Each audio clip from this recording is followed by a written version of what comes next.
Sounds good. We are back live here on KJAGradio.com. Also, 990 WBOB out there in Rhode Island, as well as 50-plus AM/FM stations across the country and around the world. And we have got a tremendous guest with us today. John, give us a brief introduction on yourself, my friend.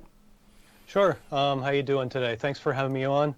My name is John Hahn. A guitarist songwriter who started his career really back in the 80s as a teenager, touring with a band up and down the east coast of the U.S. and Canada, supporting bands of the day like Night Ranger when they had their Sister Christian release, Winger when they hit the scene with their debut.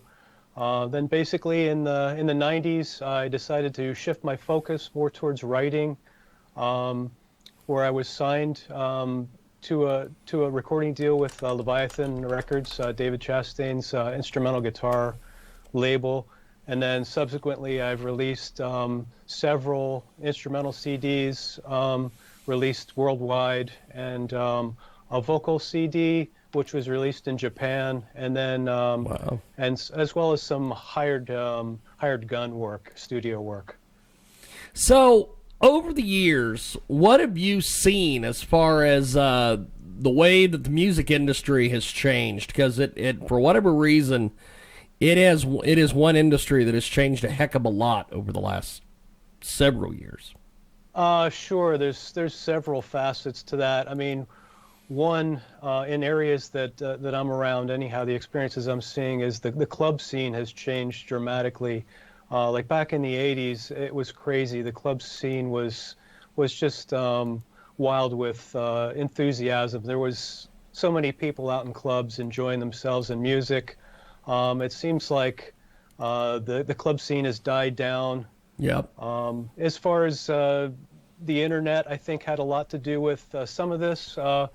In this day and age of instant gratification, where if you want to see something or somebody, all you have to do is a Google search, and you can find what you want. I mean, as far as releases go, back in the day, you would buy an album and you would listen to the music and you would enjoy it beginning to end and get a feel for the whole flow of the album. Whereas today, you buy one song of somebody and then you buy another song of somebody else, and you really don't get that continuity of what the artist is trying to get across from the release. Yes.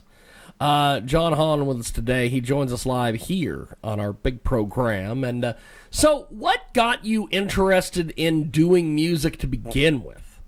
Good question. I believe my first real excitement came from I was introduced to a lot of albums back in the day, like Aerosmith, and when I heard the first Kiss Alive album, for some reason that really pushed a button for me and said, wow, I got to get into this, and the guitar looks like an awful lot of fun. So I think that kind of was the springboard for me saying, hey, Mom, can I have a guitar for Christmas? That kind of thing. That's great. So why do you think that because I've talked to a ton of musicians on this program, and they all seem that there's a lot of them that seem to, that was the jump off, was that Kiss album. Why is that such a big jump off for people? Boy, good question. I don't know. It's just it's pretty much a compilation of their greatest music up to that release. It was well done. It was certainly promoted very well, since everybody seemed to know about it. Yes. So I guess the driving force behind it is just the promotion and just the great music and the way it was presented live. We have got John Hahn with us today. He joins us live. So what was it like the first time that you went out on tour with one of these bands that you played with over the years? Yeah, good question. Like I said, in the early days it started, it was incredible. The band was, they were a bunch of older guys. They had just released a CD. Well, actually it was an album, literally, back in the day. Yeah. And I was too young to get into the bars, so I wasn't familiar with the band, but heard that they were looking for a guitarist because their guitarist, who was the main songwriter, was born again, so he wanted to move on to the next chapter of his life. Yeah. So I was Yeah. fortunate enough to actually get into this band scene, and it was just incredible. The place we would go to clubs night after night, and they were packed, and people were just so enthused. It was probably the best time to be in in the club scene in history, I would think. The 80s. It was just unbelievable. Why was this is the thing that I've noticed. There's a lot of folks that the 80s they want to return to 80s music. Why is that such a special time that everyone wants to relive? Because the music was fantastic then, but I want to get your perspective, being somebody who was making it happen then. Yeah, good question. I think in the 80s there was a lot of focus on really good players, really good music. Nowadays, it seems like it's really spoked off into so many different directions, and there are so many people focusing in so many different directions where I think that there's just not that consensus. Like back in the day, you have the Aerosmith, you have the all the bands that were great, and everybody focused on them, and it was such a big deal when they would release a CD, or sorry, an album. And then, like I said, nowadays there's so many options for people. It's kind of watered down, I guess, the focus of the fan base into so many different buckets. Yeah. It's John Hahn. He's with us today here in our broadcast. Coast to coast, border to border on WBOB in Rhode Island. Also, AMFM247.com. And John joins us today talking a little bit about his latest project. Now, you've got a lot of good music out there, and you're working on a lot of good stuff. Let's talk about your latest project, my friend. Okay, sure. The writing process for Undiscovered World is the name of my new release. Yep. The writing process, it was a lot of fun for me. Each song would inspire the next. It felt great to focus on creating again, since I love creating music. And I enjoy playing, writing, recording, the whole creative process. And these songs just flowed from beginning to end. I think I captured on this one my best writing, my best performances, and sonically, I think this is a superior release to anything I've done. So I'm thrilled with the final product, and I'd like to get it into as many ears as I can. That's awesome. That's awesome. John Hahn with us today. He joins us live here in the broadcast.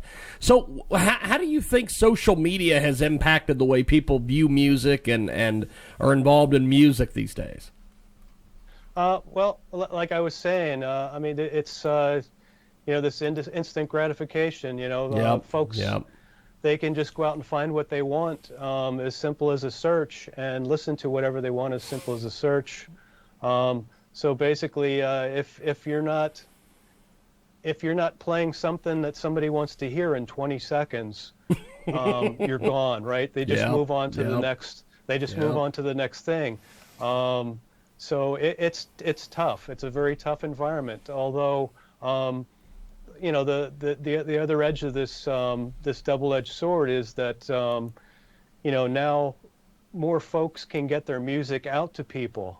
If you're creative enough to, get people to catch their ear and focus in on it, you don't need necessarily a label in order to get people to hear your music. Yes, very much so.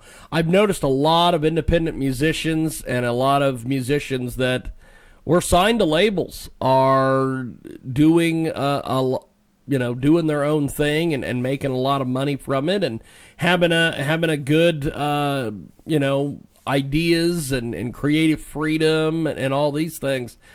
Do you think that that's the wave of the future, my friend? It appears to be, yeah. I can't see us, pulling the plug on the internet and the way things are going. So yeah, I would think that that's where we're headed. So you certainly have to wrap your head around, this new philosophy and using the internet to your advantage, or you're going to lose out on that. Yeah. I think the fortunate part of it is that there were as many bands and artists that were signed back in the earlier days. There were, at least as many great players and songwriters and talented folks who never really got a shot. And now, Yes. in this day and age, everybody gets their shot. Yeah. So, yeah. So you better make the most of it quick, or somebody's just going to turn to the next song. John Hahn with us today. He joins us live here in a broadcast. He's a fantastic musician, and he has done a heck of a lot in his short time in the music industry. You know what's funny about the way music and everything is done is you could get on a ride like you have, and by the time it's over, you're like, wow, I did all that in that amount of time. Yep. Yeah. It's a great ride though. It's a lot of fun. Like I said, I just love the creative process. So between all the writing and recording for the CD, and I've really enjoyed also creating videos and editing videos for this release. Yes. So I have a video out for my first song, Fuel Injection, and we'll be premiering an on-location video coming up in a couple weeks on the 8th of January as well for a new one. Pretty amazing stuff. John Hahn today. You can get more information on his website, johhnhahn.com. And John's got a lot of great things going on over there. And so compare and contrast all of your work, my friend, because you put out a lot of great music. Boy, yeah, that's a challenge. I mean, over the years, my music has certainly evolved as my tastes evolved. And music in general has evolved as well. But basically, I've always focused on the same simple things. I like to write music that I like to hear in other players, like tasteful melodic music I enjoy. Melodies are important regardless of genre, whether it's vocal or an instrument. So I've always focused on melodies. What's changed over the years? Probably as I get older, I learn a lot more about music theory and apply more into my playing. So I think that my writing has matured more than anything. It's amazing. Well, where do you see the music industry heading over the next several years? Where do I see it heading? Boy, it depends. I guess it kind of depends on this whole COVID situation, right? Yeah. Live music, getting back to this internet, basically, the internet has made it harder, I believe, for folks, for the most part, to really make their money back from their recordings by sales. So they generate, I believe, a majority of their cash through touring. So hopefully this COVID situation is going to end soon, so folks can get back out and tour. But yeah, I don't see that trend really changing in years to come. John Hahn with us today. He joins us live here in a broadcast. And John, thanks for doing this, my friend. You are amazing, and I really appreciate the time. And thanks for being on with us today. Really appreciate it, brother. All right, thank you. Thank you, man. Have yourself a wonderful day. Thank you. There right, he you goes, John Hahn. And we are going to take a time out. Come back with more here on our big program here on KJAG Radio.